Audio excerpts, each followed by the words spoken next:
My name's Eddie, this is my garage, and as you can probably see it's an absolute shithole, and this is my driveway.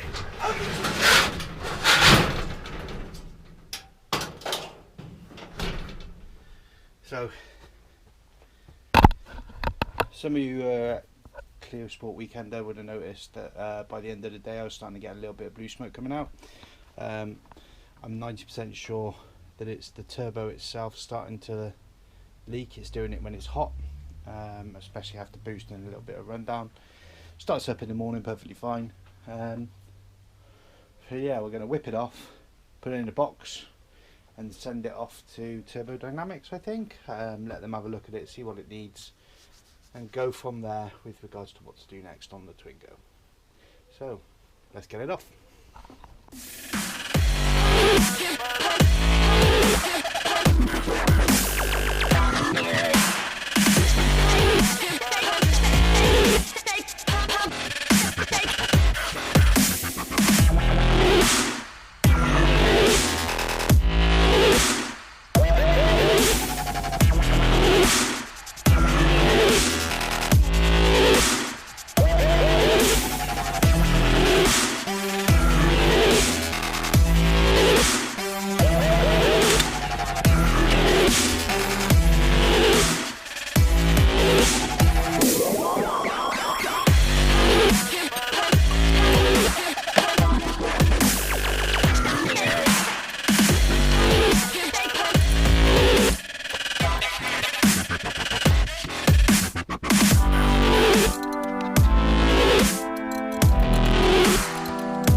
So we have the turbo, so you can see it was leaking out of there. I was getting the odd bit of smoke at the front of the engine, which I couldn't pinpoint. I kind of thought it was actually blowing back from the exhaust tips and then back under the car. But you can see the seals there are weeping. There's a lot of oil in there. I'm not sure if the core's okay or not, but that's where all the smoke's coming from. Thing is, the thing was still doing the numbers, still going pretty fast. Oh, look at this shit. It's going pretty fast. It was still doing 4.5, 4.6, 6200s on that. It was still holding boost fine. It was just smoking on overrun really, and when it was hot. So we'll get that boxed up, sent off to Turbodynamics, see what they can do with it. Hopefully just fix it, reseal it, and can have a quick discussion about upgrades, but not going to go too mental because I don't want to spend ages having the car mapped up and everything again.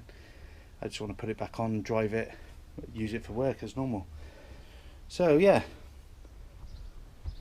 didn't take long. What was that, 10-15 minutes? Whip the turbo off on this thing.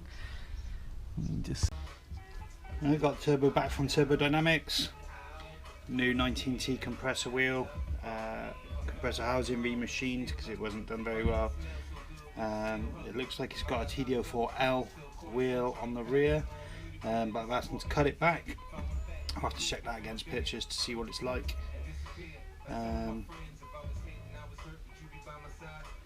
Can't see my oil feed adapter there. Got the oil return on the bottom. Fit that up. Some new gaskets going on. Now these are the Mercedes equivalent of the Renault version. They're a little bit cheaper. Okay, I've got a bag of bits somewhere with my oil feed in it.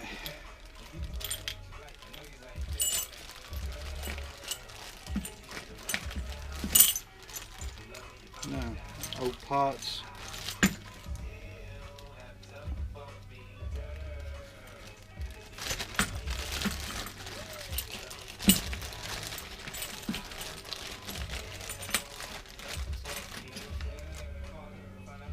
The old compressor wheel, don't look too bad. No, I say hello, doesn't look too bad. It's chewed up. Didn't you see that? from your guys' yard. See the wear on the edges.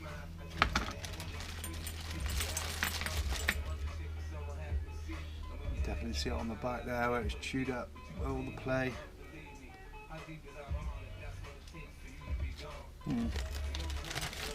There's one ruined turbo. And they're not oil feed adapters though.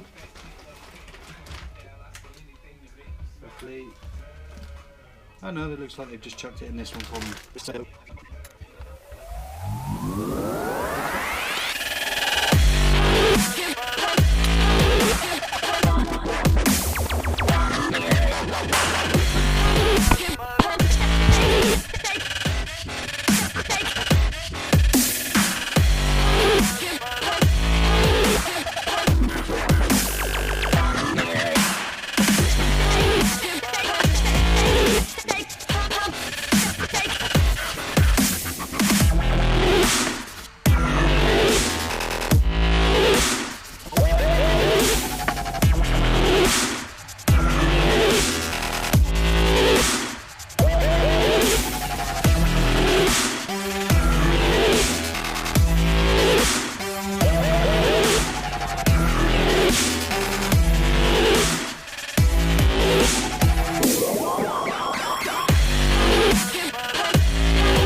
There we go.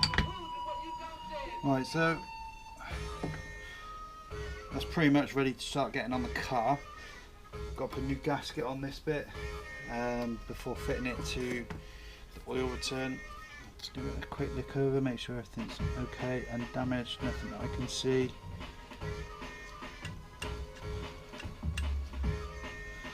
That's looking pretty good. Need to nip this up, but I'll do that once it's on the car and locked in place. There we go. 19T hybrid with cut back turbine wheels, ready for the Twingo.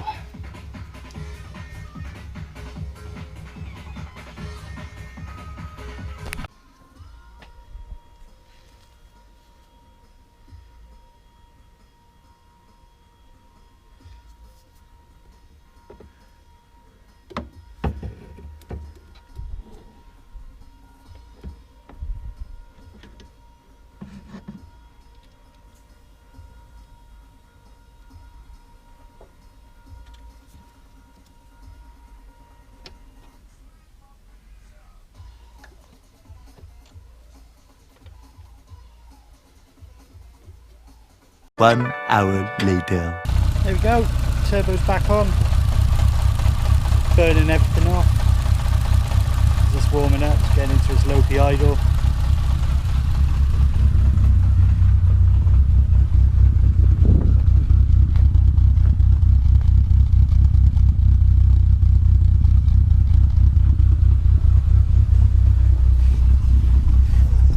And let it get it fully up to temperature.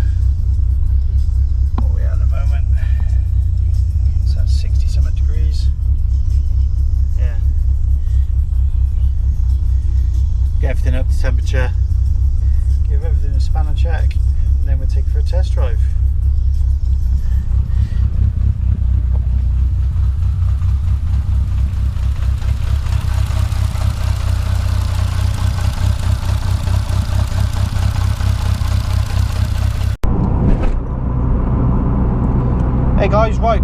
car. We've actually been back in the car for a couple of weeks now. Turbo's on, still no issues with it. If you're catching up, or if I've edited this correctly, you should see a little bit of me removing the turbo and refitting the turbo previous to me talking here. Yeah, turbo's on. Turbo Dynamics done a great job so far. I've no issues with it as of yet. Car could do with a little map tweak just to bring the duty cycle up on the bleed valve, just to raise the boost back up and give it a tweak.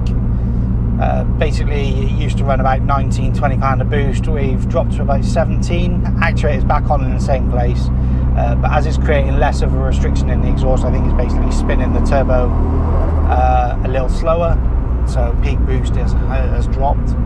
I'm sure it's something that Chris at EFI will give a little tweak to, and hopefully you get a little bit more power out of it, which that was the original plan. If we can get up above or up around 310 brake per ton, I'll be absolutely ecstatic. I think we peaked at around 304 brake. I'm not expecting a massive increase in power. Drivability is still great. It revs like a big NA car now, rather than a punchy turbo diesel type car, or even a Megane 225. It's completely different now. I'd probably compare it to a 172 turbo with a bigger turbo. So it delivers everything nice and smooth. You play with the revs, you can really lean on it.